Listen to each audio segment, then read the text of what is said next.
मेरठ में 2024 के लोकसभा चुनाव से पहले ब्राह्मण समाज ने हुंकार भर दी है। रविवार को ब्राह्मण समाज की ओर से मेरठ में ब्राह्मण स्वाभिमान शंखनाद कार्यक्रम का आयोजन किया गया, जिसमें पूरब से पश्चिम तक के ब्राह्मण बड़ी संख्या में मेरठ पहुंचे। कार्यक्रम में जितनी जिसकी हिस्सेदारी उतनी उसकी भागीदारी पर भी मंथन हुआ। आपको बता दें कि मेरठ के बच्चा पार्क स्थित प्यारेलाल शर्मा स्मारक में पहली बार पश्चिमी यूपी में ब्राह्मण समाज ने अपनी ताकत दिखाने का काम इस सम्मेलन के जरिए किया है। इस सम्मेलन के बहाने ब्राह्मण समाज के विभिन्न संगठनों को भी एक मंच पर लाने की तैयारी भी आयोजकों के द्वारा की गई है। साथ ही सम्मेलन में लोकसभा चुनाव में हिस्सेदारी पर भी गंभीरता पूर्वक मंथन हुआ। मेरठ में परशुराम परिषद व परशुराम स्वाभिमान सेना सहित सर्व ब्राह्मण समाज के द्वारा एक महापंचायत शंखनाद किया गया, जिसमें ब्राह्मणों के कई मुद्दों को भी जोर शोर से उठाया गया। तो वहीं कार्यक्रम में बतौर मुख्य अतिथि के रूप में भाजपा के वरिष्ठ नेता व यूपी के निवर्तमान राज्य मंत्री पंडित सुनील भराला पहुंचे, जहां हजारों की संख्या में मौजूद उनके समर्थकों ने गर्मजोशी से उनका भव्य स्वागत किया। इस दौरान मंच संबोधित करते हुए पंडित सुनील भराला ने कहा कि ब्राह्मणों ने हमेशा समाज और धर्म की रक्षा की है और आवश्यक होने पर बलिदान भी दिया है। आज भी हम ऐसा रास्ता खोजकर आगे बढ़ने और संगठित होकर जनता से अपना हक लेने के लिए एकत्रित हुए हैं।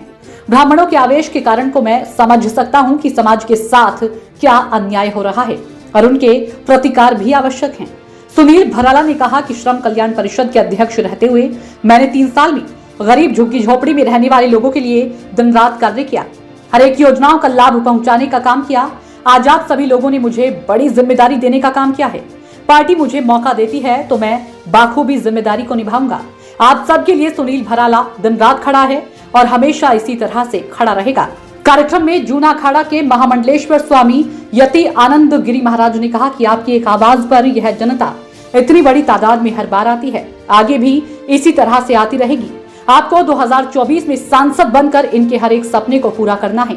इतना ही नहीं, स्वामी ने कहा कि आपको कई बार कुछ गीदड़ों के द्वारा रोकने का काम भी किया गया, लेकिन अब ब्राह्मण समाज को भी इकट्ठा होकर इन गीदड़ों को सबक सिखाने का समय आ गया है और निश्चित रूप से आज इस बड़े ब्राह्मण जनशाराम ने आपको सांसद का चुनाव लड़ने का आशीर्वाद दिया है। निश्चित तौर पर आप 2024 के चुनाव में सांसद बनकर मेरठ की जनता का विश्वास जीतने का काम करेंगे। ब्राह्मण स्वाभिमान शंखनाद आज पश्चिमी उत्तर प्रदेश के ब्राह्मण संगठनों के जो सभी समाज और परिषद के सब पदाधिकारी यहाँ पर इकट्ठा हुए और पश्चिमी उत्तर प्रदेश के सभी और मेरठ जनपद के हजारों ब्राह्मणों ने इसमें सहभागिता करी। आप सब लोग कैमरे के अंदर कैद किया है कि जो अंदर और बाहर पूरे मैदान में आज जो जमघट हुआ है और जो एकदम से वृद्ध रूप से उमड़ के आए हैं और ब्राह्मण समाज ने इस शंखनाद में शंखनाद किया है और अपनी बात को रखा है। सभी ब्राह्मण समाज संगठनों के द्वारा जो विषय रखे गए हैं उनका हम निश्चित रूप से उनके जो विषय आए हैं और उन्होंने बतौर मुख्य अतिथि मुझे यहाँ पर बुलाया था सर्व ब्राह्मण समाज ने, मैं निश्चित रूप से उनकी बात को अपने नेतृत्व से भी रखूँगा और उनकी बातों को निश्चित रूप से गौर किया जाएगा। तमाम विषयों की बात करें तो कुछ विषय ऐसे थे जो बीजेपी के तहत में आ रहा है, ब्राह्मण चुनाव से पहले अलग दिखाया गया, तो क्या कहना कहीं नाराजगी है? नहीं, देखिए, ऐसा नाराजगी की जो विषय है, ब्राह्मण समाज के जो संगठन के पदाधिकारी थे उन्होंने अपनी बात रखी है नेतृत्व के सामने पहुंचाने के लिए। हमें उन्होंने कहा है कि आपको हमने मुख्य अतिथि के रूप में बुलाया है, आप राष्ट्रीय अध्यक्ष आदरणीय जेपी नड्डा जी से और आदरणीय अमित शाह जी से अपनी बात को रखो, हमारी बात वहाँ तक पहुँचाओ, क्योंकि उनको पीड़ा होती है कि जब वो उनकी पीड़ा है वो उन्होंने इस मंच को चुना और वो ब्राह्मण स्वाभिमान शंखनाद आयोजित कार्यक्रम में जो उन्होंने आज अपने नारों में नाम दिया है, आपने पढ़ा होगा, उस नारों पर जो चिंतन मनन और जो अधिकार और जो अपने जो उनके हिस्सेदारी है उसकी बात रखी है और उन्होंने ब्राह्मण कल्याण बोर्ड की भी बात रखी है। उन्होंने भगवान श्री परशुराम जी के उनके जन्मोत्सव का अवकाश की भी बात करी है। तो वो समाज का एक और लोकतंत्र में समाज की बड़ी भूमिका है।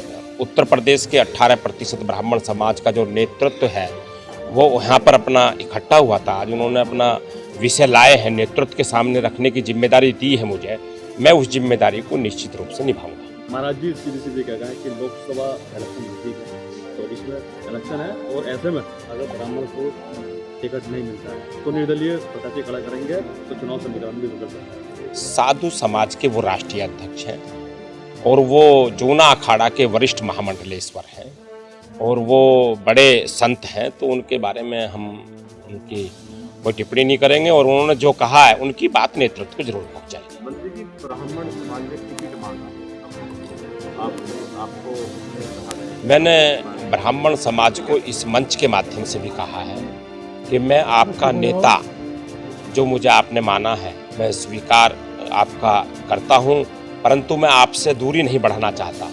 नेता और आपके बीच में दूरी बनेगी, मैं आपका सेवक के रूप में काम करना चाहता हूं।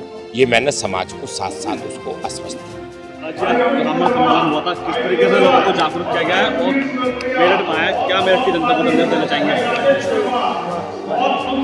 आज यहाँ सुनील भराला के द्वारा शंखनाद रैली का आयोजन हुआ, जो अपने आप में बहुत ही सक्सेस है।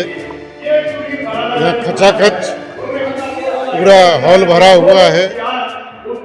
ब्राह्मणों ने अपनी समस्याएं रखी हैं, विशेषकर आज राजनीतिक रूप से ब्राह्मण बहुत उपेक्षित है। कोई भी दल ब्राह्मण के सम्मान की बात नहीं कर रहा। जब इस देश में ये बात आ रही है कि जिसकी जितनी भागीदारी उतनी उसकी हिस्सेदारी, तो ब्राह्मण भी इस देश में लगभग 18 से 20% है, तो ब्राह्मण की भी हिस्सेदारी सुनिश्चित की जानी चाहिए। ब्राह्मण का राजनीतिक भविष्य आज अधर में है। ब्राह्मण को अब राजनीतिक रूप से भी अधिकार चाहिए। ब्राह्मण के बच्चे पढ़ लिख कर अपनी मेहनत से खड़े होते हैं, लेकिन आरक्षण की मार से वो दब जाते हैं, वंचित रह जाते हैं। तो ब्राह्मणों के बच्चों की जो योग्यता है उसका सम्मान होना चाहिए।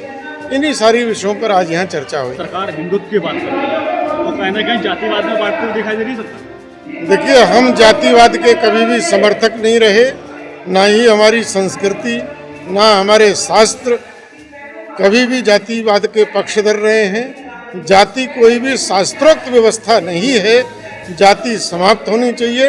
केवल 4 वर्णाश्रम ही भारत में शास्त्रोक्त हैं।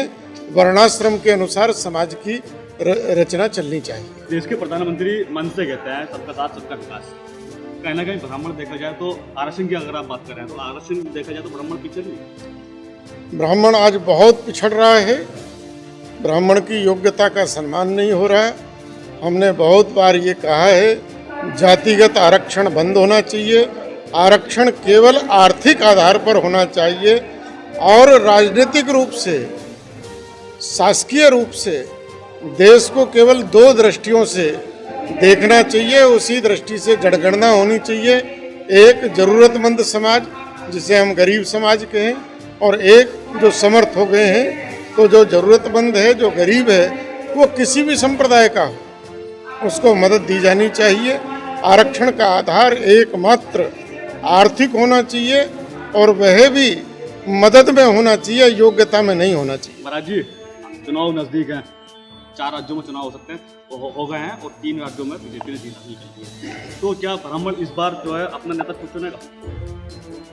आज की रैली में ये बात रखी गई है कि ब्राह्मण को और उसकी भागीदारी के अनुसार हिस्सेदारी मिलना चाहिए, और नहीं मिलती है तो ब्राह्मण अपने निर्दलीय उम्मीदवार भी खड़े कर सकता है। ऐसी ही तमाम खबरों में बने रहने के लिए हमारे चैनल न्यूज़ ब्लॉग्स को सब्सक्राइब करें, वीडियो को शेयर करें और लाइक करना ना भूलें।